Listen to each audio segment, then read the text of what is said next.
Gareth Jones on Speed News Eisteddfod. In a drive to improve road safety and to lower emissions, in September 23, the Welsh Government introduced a 20 mile per hour speed limit on the vast majority of roads that previously had a 30 mile per hour limit. Public reaction to the new rules has been mixed, but when asked, 12 out of the 10,000 people all called Gareth Jones in the county of Conwy said, "It's not such a big problem really, because even at 20 mile per hour, traffic in Wales is still at least 10 mile per hour quicker than traffic in that London."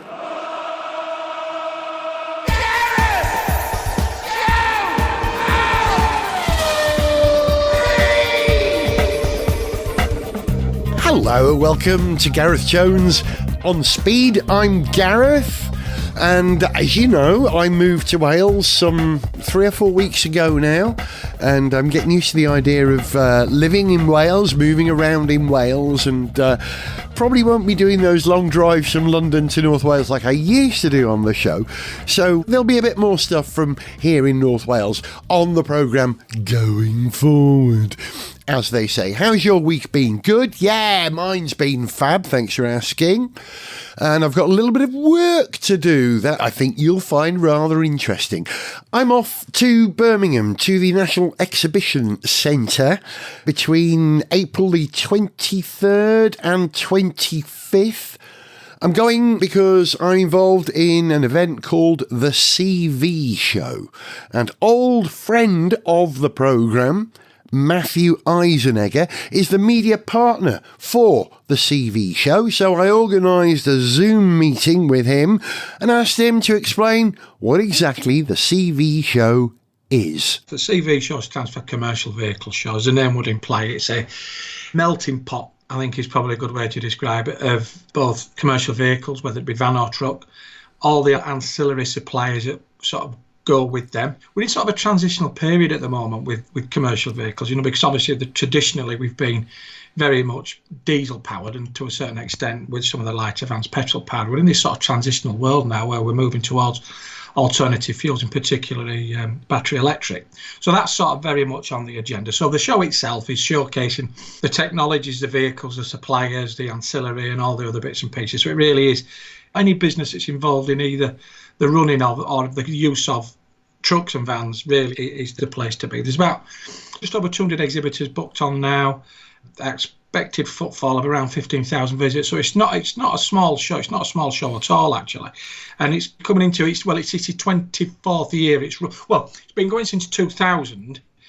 We had a year where we postponed because of COVID and the other bits and pieces. So yes, But it's long heritage attached to it. It is basically the motor show for trucks and vans, isn't it? Well, why didn't I say that? At the NEC, and you've got all the big players, well, many of the big players there, and the big players are Ford, Renault, who else? Yeah, we've got Ford there. I mean, obviously they're, Ford of Great Britain, obviously with their LCV product. We've got Renault Group UK there that are launching. They've got a couple of launches that I think I'm not going to say too much about because I don't want to spoil the surprise. Got Maxus there, Harris Maxus, with their range of vehicles. I tell you what is interesting. We've just managed to, the show I should say, to secure a booking with Canoe. Now, Canoe's probably, I don't know if that's a name that you know, but they are battery electric vehicles built in the States, and they are supplying the US Postal Service. Now, this is how committed they are to it. They've put 4 vans on a plane to bring them to the UK. Wow. So, it's serious stuff. Because obviously, they've understood the value of what the show's all about, what it means to be part of it. There is a shift, I think, going on in commercial vehicles at the moment, with more and more people having stuff delivered to their door, whether it's from Amazon or Just Eat or anywhere that they buy their stuff. Stuff is delivered, and that last mile, the stuff that Canoe, and I've seen the Canoe vehicles, they're extraordinary. They look like Mars rovers, or they look like a science fiction design from the 1970s, and very futuristic. The emphasis is changing, isn't it? Not only are very heavy vehicles becoming battery electric or hydrogen, but all vehicles are. It very much mirrors what's going on in the car world, but it's kind of more important because there are more of you than us, aren't there, in terms of trucks and cars? You're right. We're in, I think the car world has gone a little bit before the van or before the commercial vehicle world, but you're absolutely right. All the large LCV manufacturers are all on the battery electric vehicle route now. Some manufacturers are shut a little bit further down the road. There are vehicles out there now that are hydrogen powered in the LCV world. Mm-hmm. It was very much seen as a sort of last mile, but realistically, when we start looking at the heavy trucks, there's truck manufacturers out there now that have got vehicles that are far more capable of doing, just 30, 40 miles a day. We're pushing 200 kilometres a day now, and that's on urban delivery. Heavy truck suits sort of the urban environment, whether that be urban collection or urban delivery. So you will see things like refuse collection vehicles that are very, because the routes that they work are so that, on a Monday they're here too, they know exactly what the distance are going to be going, and importantly, how much energy they're going to consume over that day, over that working week. And realistically, unfortunately, we're not in a position yet with heavy trucks to have a long distance charging infrastructure in place, but it does suit businesses that are depot charging. So that can be a heavy truck as well. But we're in that sort of, again, the point now where we will be seeing the traditional heavy, tracked unit and trailer combinations coming down. The manufacturers there now with it, but what we're seeing is technology improving, battery technology improving, power improving, range improving. But we've got to remember the show is not just about that. It's about the industry itself. And these future technologies are not going to be for everybody just yet. So again, what it does do, it gives you a helicopter overview of what's out there now. Now, obviously as media partner, we run a magazine it's a media platform really called Destination Net Zero. And the arrangement, and as a media partner, we've managed to broker some space to sort of showcase some of the technology that we've been covering in the media, or will be about to cover it. And so what we've got in Hall 5 is about probably about 15 vehicles or 15 solutions, because we've got trailers in there as well. And that's, the trailers are sometimes a forgotten part of it. But what we've got, again, is an overview of, we've got some diesel vehicles there, Euro 6 diesel. So bear in mind, very, very, very compliant. So we've been supported there by Renault Trucks with Euro 6. Now, the one thing about your traditional ICE vehicles, your internal combustion engine vehicles, is obviously the fuel that these vehicles run on. So what we're doing, and what we have covered a lot in the magazine, is about HVO, which is hydro-treated vegetable oil, which immediately, it's a drop in fuel, immediately reduces your CO2 emissions dramatically. So we've got that bit. So when you say a drop in fuel, this is a direct alternative to diesel, and all trucks can run on it, or do they need modification? No, that's what I'm saying. Drop in fuel, you can mix it with diesel. You don't have to be running on that solar. Just put it in the tank and away you go, and your improvements are immediate. For some businesses, gas, LNG, CNG is a viable alternative. So hopefully we've got an Iveco coming on there. We're talking to another couple of manufacturers. Well, I don't want to spoil the surprise. Okay. A couple of big announcements to make over this next week. And then moving from there, we've got sort of battery electric vehicle technology, which again is probably more suited to your urban collection and delivery. The other thing that we've got a couple of trailers on there. One is going to be supplied by Schmidt's Cargo Bull, which is their SKOE. I've got to remember how to say that properly. Now, that's their proper, fully electric refrigerated trailer. Refrigeration trailers, reefer trailers, normally rely on a small diesel engine at the front to provide the power to cool. Doesn't. It's a purely electric solution. And it's got some very, very fancy transmission technology. So basically the wheels, one axle of the wheels is charging a battery, which is charging the refrigeration side of it. We've also got a trailer, which is one of the Mega Cube trailers from SDC. It's a 15.65 metres, I believe it is. So it's a big trailer, double deck. So when we're talking about the efficiency, it's not just necessarily about directly reducing fuel. It's about improving the efficiency, which by implication will improve the fuel. So this thing behind a normal tracked unit that's run by, HVO, you're getting a lot more loading capacity, a lot more volume for the same tractive power. Do you see what I mean? So then it's all about the efficiency. And this is where the commercial vehicle world is really going.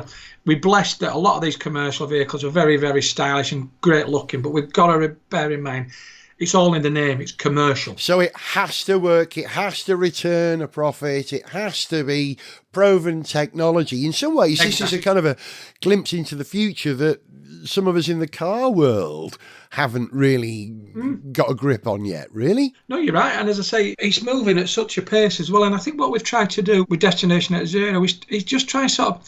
The one thing I'm immensely proud of is being able to give an overview. So knowledge... a lot of the shows are great to look at. It's great networking. But if we can help an operator make an informed decision about where they want to take their business, then we've done a job. And it may well be that electric is not just for them yet. It may be that going on simple. If HVO is the one thing that they could, and they didn't know about it, then we've served our purpose. We've done our job. But we've got to bear in mind, we're only one part of the show. There's so much more to say there, with the ancillary equipment, with the people that supply the van market, the purposing of the vehicles, so we've got lots and lots of racking companies and all in them, that will take a basic vehicle and make it into like a plumber's workshop, a central heating engineer's mobile workshop and all these things. So it's really, really good. Really good. Plenty to say.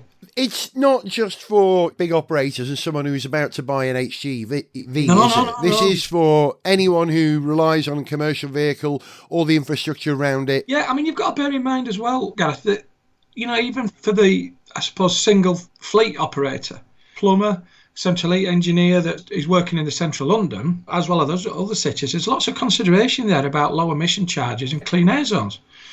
So they need to be able to make a proper decision about what vehicle to reduce any sort of, as well, so they can actually look at the vehicle, but also go around and basically have a vehicle custom made for their requirements. So it really is a place. So that's, the complete opposite end of the spectrum to what we're talking about. There's an operator that's coming in to buy 50 tract units. I can't wait, quite frankly. I know I'm biased because I'm working there and I'll be covering all this with you. But I'm genuinely, as you know, listeners to this programme, interested in what's going on in the commercial vehicle market at the moment. I'm just looking through the list of exhibitors that you have here on the floor plan, and I'm seeing a lot of Chinese names there. They're big players at the moment, aren't they? Yeah, no, they are extremely big players in it. A lot of the supply, some of the smaller componentry is supplied through the Chinese market. And I suppose it demonstrates, well, obviously we spoke about Canoe, Canoe flying vehicles in from the States, Texas. We've got the Chinese there. We've got all kinds of people doing all kinds of things, so it really, really is a sort of a global entity. Brilliant. Looking forward to it, Matthew. An international exhibition. Remind us of the dates and the location. The dates are 23rd of April through to the 25th. That's Tuesday to Thursday. It's at the NEC in Birmingham, National Exhibition Centre. Bearing in mind as well, it's a venue that's connected by pretty much all the motorways start and finish at Birmingham.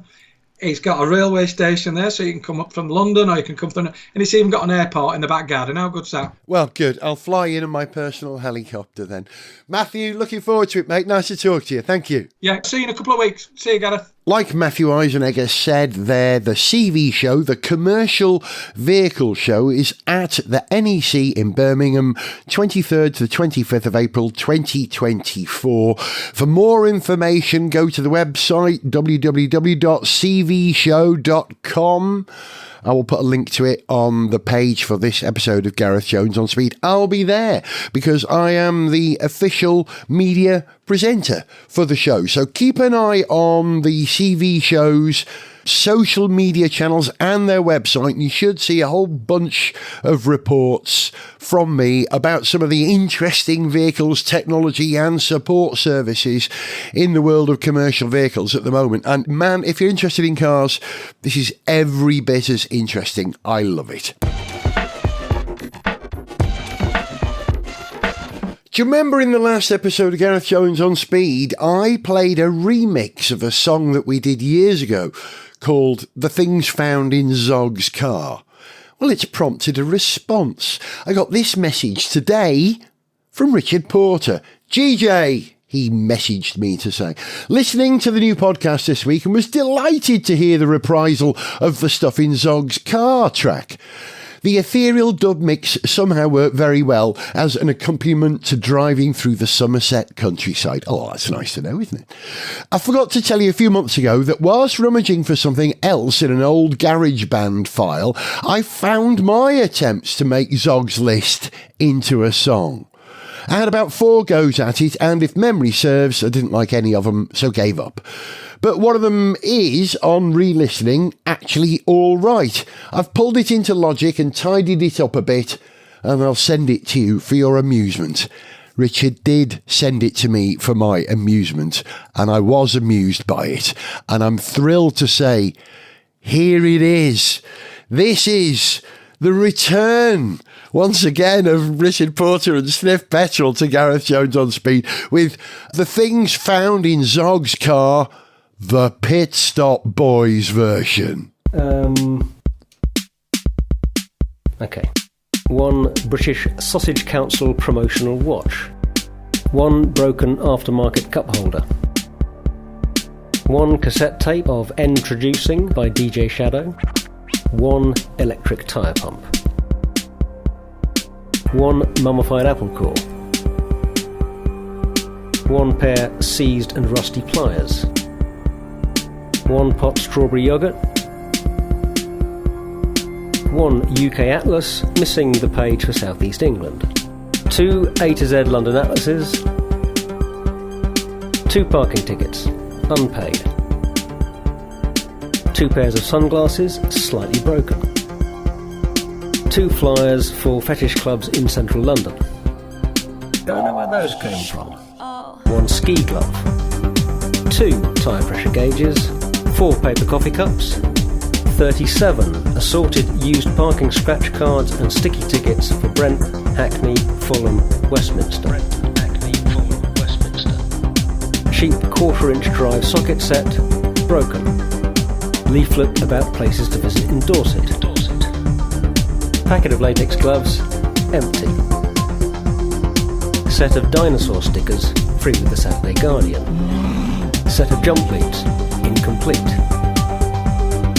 A third of a packet of pasta shapes, mouldy. 7-inch off-cutter radiator hose. 4 months of bank statements that I've been looking for the last 3 months.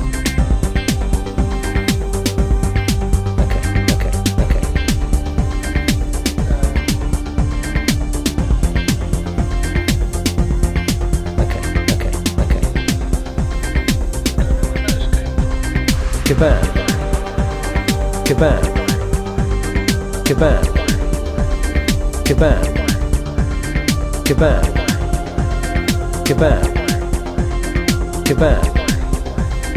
Sausage Council watch, slightly broken, unpaid, seized and incomplete. Slightly broken, unpaid, seized and incomplete. Slightly broken, unpaid, seized and incomplete. Slightly broken, unpaid, mouldy and sticky.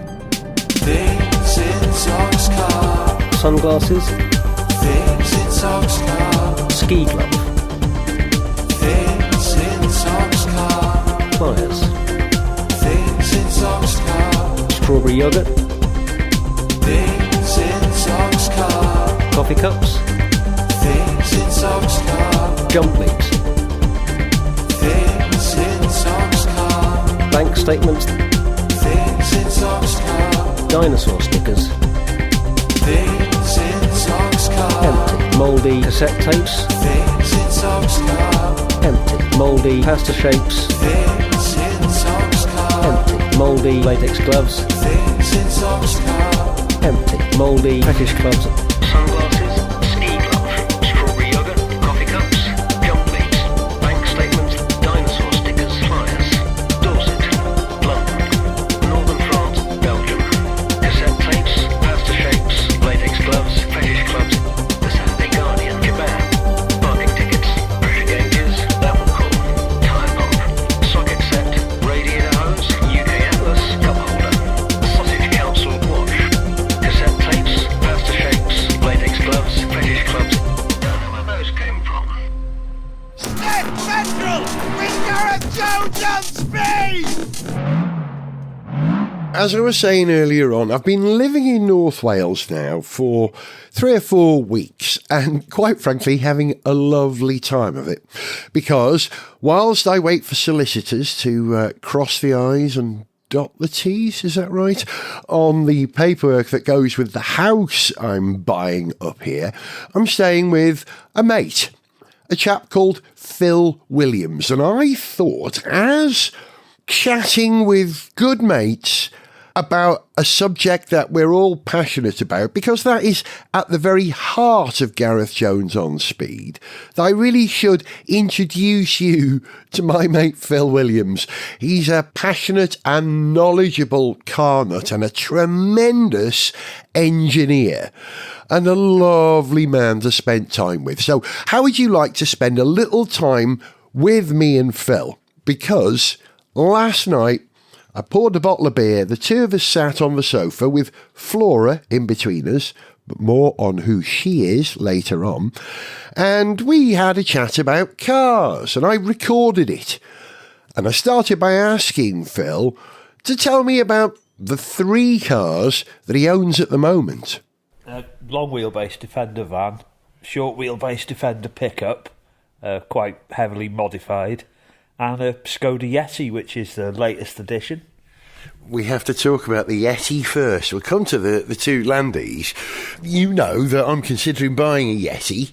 Right. One of the 3 perfect cars, I think, for living in this neighbourhood. Because we're down a bit of a track where we are. You need a little bit of ground clearance. Right. How are you getting on with the Yeti? I've been driving around with you in it. It's lovely, isn't it? Yeah, it's a nice car. It's very functional. There's not a lot of form there, but it's an incredibly functional car. Economical. Not as cheap as I'd have liked it to be because they're so well rated and quite popular. But yeah, I'm loving it. I'm getting on all right with it. And you've bought something with how many miles on it? It's got just over 200,000 on it.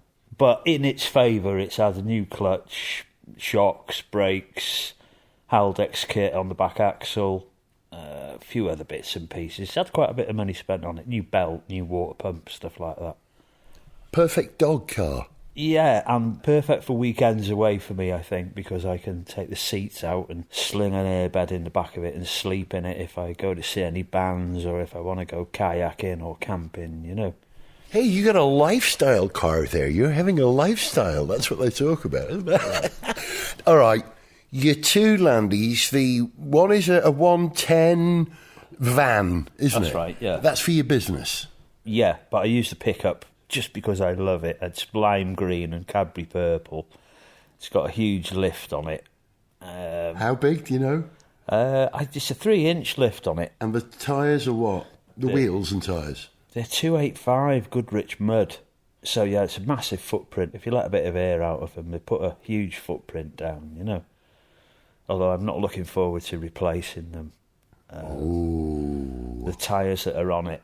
When I bought it, it had some Insta Turbo tyres on it, which are just fantastic off the road, but they're unbearable on the tarmac. They really are. They're just so noisy. But you do actually need a bit of off-road here, as I can testify, because you towed me out of the soft verge twice in one day with that short wheelbase Landy. Yeah, I think the Goodrich mud tyres are about the best compromise between a proper off-road and an on-road tyre. They're very bearable on the road. But yes, I'm not looking forward to replacing them because I think they're probably about 200 quid, 215 quid a pop now, so...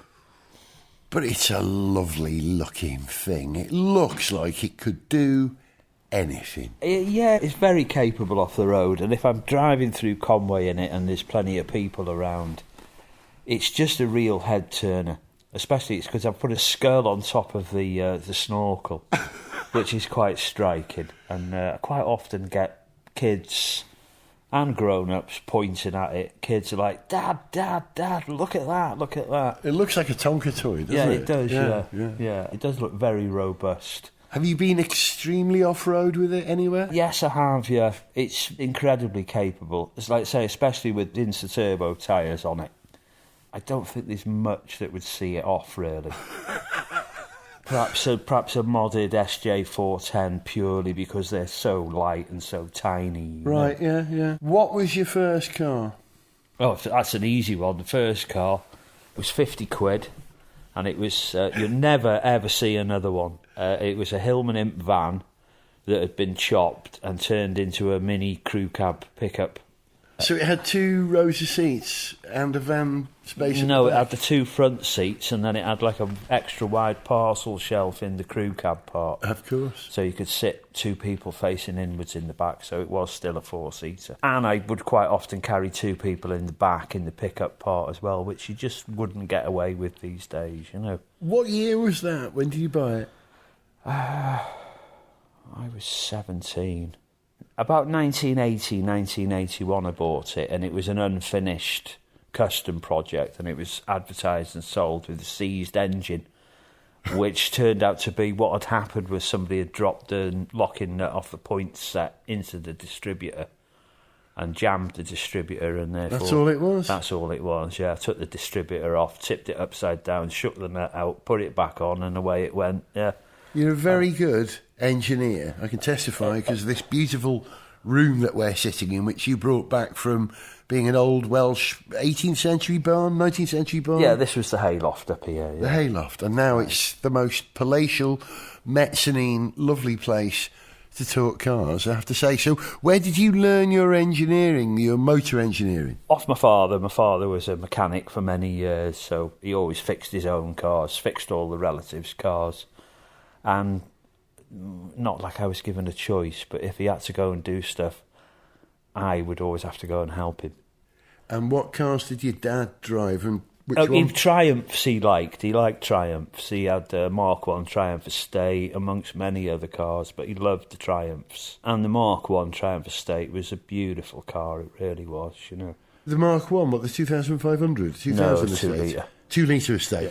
Lovely. Yeah, it was a gorgeous looking thing, wasn't it? Yeah, the 2.5, it was a 2.5 pneumatic injection, wasn't it, really? And I'm not sure, but I think Triumph were the first people to do a production car with pneumatic injection. And I think they were up there with the first twin cam in the Dolomite, weren't they? Was that right? They were the first? I think so, yeah. Dolomite. Did you ever have a Dolomite then? Did you follow your dad's footsteps and buy Triumphs? How many cars would you say you've owned over the years? 25 cars, probably. A large number of those. I probably owned 6 Hillman Imps, not all at the same time, but... Why? Trying to find a good one. No, because they're just so cheap and cheerful. Cheap, cheerful, easy to fix. And they've got a bad reputation. People say, oh, stay away from them, they're prone to overheating. Yeah. Any car, if it's neglected, is prone to overheating, isn't it, really, you know? But they were all aluminium, weren't they, so they'd have a problem. The head gasket would go and people would drive them round with the head gasket passing. And aluminium block, aluminium head, you know, those gases are going to do some damage, aren't they, you know? Yeah. Well, it was famously lightweight and made a terrific rally car. Pals of mine used to navigate in an Imp rally car here in the forest, Clocainog and Gwydir and Brennig, all those stages. Did you ever go to the Wales Rally? Yeah, used to go loads, and my dad used to drive rally Imps for Roots Group. There you go. 998 rally Imp. Quite a lot of go, really. And I think I was talking to the other night, and the Hillman Imp engine is really, it's a lightweight version of Coventry Climax. Yeah, it's got a bit of heritage. Right. I mean, the rally Imp need 100 kilos under the bonnet. Really, that's what they need. Bag of cement. 100 kilos under, a couple of bags of sand, put a bit of weight on the front wheels.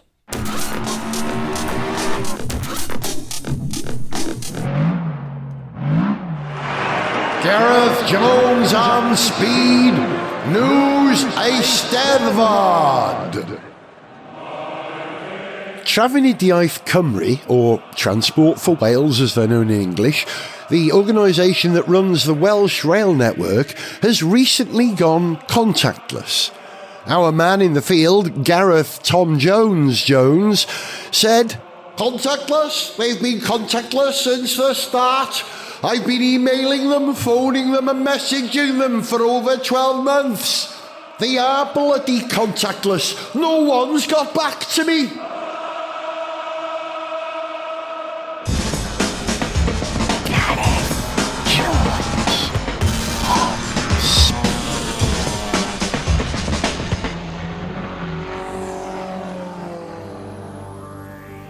Earlier on, you were listening to me chatting to my mate, Phil Williams. He knows a thing or two about cars and engineering. So I thought I should perhaps ask him what the perfect car for North Wales might be. I had an idea. Is it possible to take a Series 1 Lotus Elise and jack it up? You kind of want four-wheel drive on it. Well, okay, what's the cheapest four-wheel drive platform that we could do something with and make it look like a Lotus Elise? You could get a Disco 1 or a Disco 2, take the body off and put a Lotus Elise body on top of it.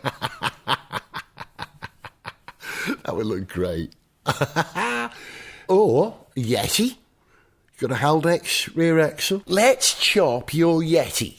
Depends how off-road you want to go with something, isn't it? You know, they look quite rugged, the Yeti, and the off-road version, it's got sort of fake skid plates on the front and the back, hasn't it? Yes, yes. If you took something like that seriously off the road, you'd destroy it. Yeah.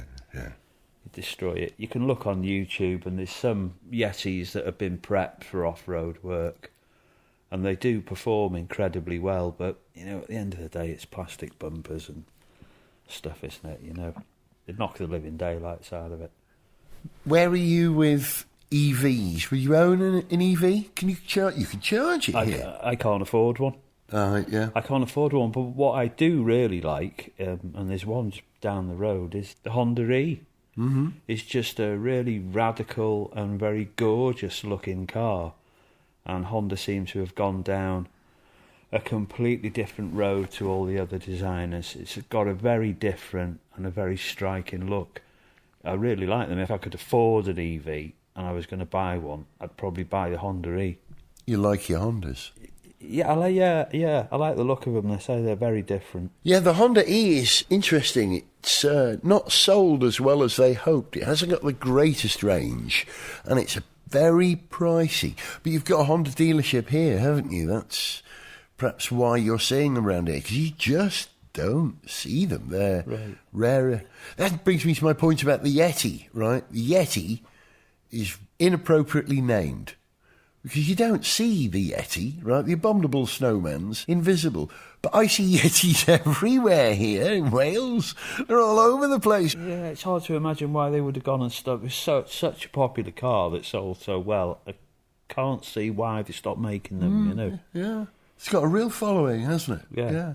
I was reading today that the second generation Kodiaq, which is the car that's replaced the Yeti in some ways in the Skoda range, starts at £35,000. Right. It's a different league of car. It must mean that Skoda are doing something right, you know, to be able to charge a premium for what's perceived to be a quality product. Yeah, I think they were seen as rubbish for a while, weren't they? But the history of Skoda is, you know, they've been making stuff for a lot longer than the majority of car marques, haven't they? You know, and they do make some incredibly robust machinery, don't they, Skoda? You know. Yeah, do you remember the Rapid was not a bad rally car? There was the what was it called? The Skoda rally car, not the, I want to say Fulvia, I can't get Fulvia. Yeah, the little one, the Fabia. Right. They've proven themselves in rallying, and that always has value. I know that you're interested in commercial vehicles or ex-army vehicles. I am, yeah. It's a big bang for your buck. It really what, if you buy a Chieftain tank? That's No, the trucks I like, 4x4s. All right, what would you have then? And what would you do with it? What would it look like? What would it be? How old would it be? Tell me about the engine. What is it?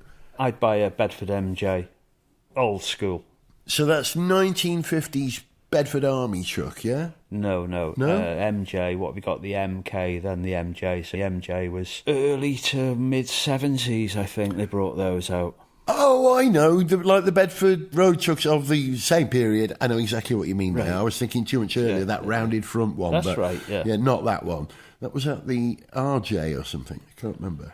The RL was the predecessor. Thank you. So a lot of people would recognise that as the Green Goddess fire engine. Of course, that was the fire engine version of it. Yeah. But not that. This is the generation that replaced it. Squared off 70s grille, matte green. Yeah. Bedford. And I would buy a drop side truck and I'd turn it into a living vehicle, which I've done before. What did you do last time? I built a huge Luton box on the back with larch weatherboarding, mahogany rails to fix everything to, and then larch weatherboarding. Everybody that saw it said, my God, that's just the nicest looking living vehicle I've ever seen. Looked like a Woody, like an American station wagon, yeah? Yeah, it was a stunner. And I put an overhang on the back as well, so that when you put the tailboard down on change, you could sit out on the tailboard. And It had a balcony. yeah. Why am I not surprised? Because this room that we're in, you've got like a mezzanine floor. Right. That's essentially a balcony. That's one of your things. It didn't have a metal silver spiral staircase in it like your living room. No, it didn't, no. All right. I knew some people years ago on the festival circuit that did a Bedford 32-seat coach, and that had a spiral staircase in it that went up to a bedroom, which was a Mark I VW van body stuck on the roof, and that was the bedroom. Brilliant. Yeah. Because with the glass house sort of effect with the van, I know what you mean. It would make it like a viewing platform on an American train, wouldn't it? And it was very unusual because it was an XRAF vehicle and it was a 32-seat Bedford coach body on a Bedford RL chassis, so it was four-wheel drive with twin wheels on the back axle as well, so it would go pretty much anywhere, What do the Americans call those trail vehicles? There's a name for them now, isn't there? They use them for four-wheel drive campers, effectively. That's right, yeah. So what would you do with your 70s Bedford ex-army four-wheel drive twin rear axle again? Yeah? Obviously, I'd go for the single-wheel one. Single wheel. Yeah. I'd turn it into a living vehicle. I'd sell this lot, buy a little patch of woodland somewhere and live in my truck and go off-grid, because it's just the drain owning a property, isn't it, really? That's what I find. What worse than owning a car?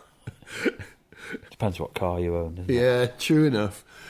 So, what would you do? If you got vision, you put some kind of balcony on the back again? I'd do the same thing again. I'd build a Luton box on the back. Because on the military trucks, you've got a gunner or an observer's hole in the top of the cab, so you can link that, so you can get in and out the cab into the back of the body if you put Luton on it, You've really thought about this, haven't you? Yeah, well, I've done it before, so... Yeah. I've got a photo somewhere. I'll have to try and dig it out and show you. I'm not one for taking photos, but I have got a nice photo of both the Bedfords, actually, but it's the green one in particular that looks so nice. Okay. Best car you've ever owned? Well, there's a few different categories. The best car I ever owned, I think, is probably the first car that I ever owned, because it just had so much fun in it and did so many miles in it. It was 50 quid, Yeah. It had it had a lot of work done on it. It was a lovely custom project. I'd say you'd never see another one. Was it purple? No, it was fire engine red for Ferrari red. White alloy rims, massive big fat wheels and tyres on the back. So it looked very sort of sit up and beg. It had spacers and extenders put on it, flared wheel arches. It had little portholes in what was left of the van body. Had orange portholes in it. Sport steering wheel, 8-ball for the gear knob. The sort of thing you'd see in classic and custom car or car and car conversion magazine in the 70s, yeah? Yeah, it was lovely. That's probably the best car I've ever owned. The nicest car I've ever owned, comfiest car I've ever owned. I had a couple of Wolseley 6s, and they were well ahead of their time, really. Beautiful car. I can smell the leather now. Right. Well, they were velour, actually. Mine were velour seats, Interesting. Yeah, it was lovely. This is the Land Crab, right? That's right. The 3000, yeah. I know it's 2.2. Of course it was. Transverse mounted 2.2 straight six. Yeah. Giant super mini or super maxi. Yeah. Is what it was, wasn't it? Yeah, it's a lovely car, so comfy, so quiet. You could get in it, you could do hundreds of miles in it, and you would not feel like you'd driven hardly anywhere, Like being in the lounge. Right. Yeah, no, the 3-litre version, that was called the Austin 3-litre, I think, and that was a bigger car again than the Wolseley 6. Oh, of course, yes. Yes, this was the same as the Austin Morris 1800s of the time. Same shape, but it had the great big chrome grille on the front, like the Princess limousines. Yep. Vanden Pla, isn't it, sir? Ooh, walnut, dash. Yeah, walnut. Oh, chrome window winders, yes. Right. I can see it now. Beautiful car. And I paid 100 quid for my first one, and it had done 24,000 miles. It's a lot in them days. Yeah. That's funny. That was the best. The most fun car to drive was I had a Mark 1 Vitesse, Mark 1 Triumph Vitesse. Oh. And that was a lovely car. If you were doing 95 mile an hour in that Vitesse, it felt like you were doing 195 mile an hour, you know. Cross-ply tyres, sir? No, radials on it. Good. You'll need them. That was a lovely car, that. And I saw years, I paid 80 quid for that. And I sold it for a couple of £100. And then years later, I saw it coming towards me. I was stuck at some temporary traffic lights. And in a stream of traffic coming towards me, I saw it, and it had been nut and bolt restored. You know, there was 2 guys sat in it. How did you feel about that? When I saw it, my heart absolutely sank. It was nice to see it done, but if you had somewhere dry where you could keep all these cars, you know, buy a car for 50 quid, what would it be worth today, you know? Well, maybe that's what the Motorsport Lounge is all about. Right. There's a venue here, for those of you who don't know listening, in Llandudno, just down the road from where we are in Conwy. It's called the Motorsport Lounge, and it's part garage, part club, part events venue, gig, but they store loads of cars there. And we were there to see, I'm kid you not, the Welsh Pink Floyd. There's a Welsh Pink Floyd tribute act. Pink spelt the Welsh way, P-I-N-C, and Floyd with a double F, of course. Floyd. Otherwise, with one F in Welsh, it's pronounced Vloyd. Single F is pronounced V. Sorry, I've gone way off topic now. But the point I was going to make was that they store cars there. And we went to see Pink Floyd at the Motorsport Lounge in Llandudno. And there were a row of 4 cars parked out in the lobby. One of them was a favourite of Richard Porter, is a favourite of Richard Porter, and in fact is the very car that I virtually bought Richard on Gareth Jones on Speed when we gave each other virtual Christmas gifts a few years ago. It was a Metro 6R4 in the computer vision blue and white. And your favourite car was parked next to it, Phil. It certainly was, yeah. Honda S2000, yeah, beautiful. I've always wanted one, but I've sworn that I'll never own one because I'd spend the rest of my life paying off all the fines, I think. It's all about the engine, that car, isn't it? Yeah, it's got a cracking engine, but I think as much as it is about the engine, it's a proper track car on the road, really. Double wishbone suspension, fiercely dangerous car on the road in the wet, really. I think so many of them have been crashed. Vicky Butler Henderson's favourite car for a long time. And when they were cheap to buy, 10 years ago, what was £4,000 is probably 12 today. Mm-hmm. And they're just going up and up all the time. But I think when they were very cheap to buy, so many of them were picked up just as donor cars, because that engine, you know, if you could find a cheap, low-mileage car, you know, for a project car, track car, yeah, it'd be hard to beat, really, you know. That's just a proper race engine, yeah, I think isn't they it? reckon that the best thing that you can do to them is turbocharge them and take them up to about 400 horsepower, and then after that I think it would then just defeat itself, really, with power that was just unnecessary, you know. Defeat itself. The ancient Welsh art of self-defeat. Slap goch, beat yourself up before your opponent gets to it. I'm reminded of that. Given, you know, unlimited resources, what would you buy? Would it be Honda S2000? It would, yeah. Really? Nothing else? No, it would be a Honda S2000, yeah. If I had unlimited resources, I'd buy the best one that I could find, take it to a workshop, get it turboed, and keep the rest of the money to pay off all the fines and the insurance claims. Phil, and also Flora, who's been sat in between us. Flora, sniff the microphone, don't chew it. Flora is not a human, I should point out. She's almost better than human. She's an English Bull Terrier who sat very patiently while I talked to Phil. But Flora, thank you for your patience. Phil, lovely chatting with you, mate, and thank you for letting me stay in your house. That's fine, you're more than welcome, you're a total gent. Don't tell anyone. You'll ruin my reputation. See, he's a very reasonable and very lovely, very mellow chap. It's a pleasure to have him on the programme and a pleasure to live in his house. That's it for this episode of Gareth Jones on Speed. Now, because the CV show falls exactly during the production window when I would be recording and publishing Gareth Jones on Speed, there may be a bit of a wobble to the schedule over the next couple of weeks. What I'm probably going to do, if I can, is stick out another episode in 1 week's time so I can focus on the CV show when I'm doing that. But hey, thank you for listening. The next show, who knows? It could be more Phil Williams. It could be Alex and Zog. Could be something completely different. Stick around. This was Gareth Jones on Speed, and I was Gareth. See ya, or as we say in Wales, hwyl. If you enjoyed the show, then please like and subscribe. For information on how to contact the show, see pictures, read song lyrics, follow us on social media, or to sponsor the podcast, go to garethjones.tv. Gareth Jones on Speed is made in Wales by Whizbang.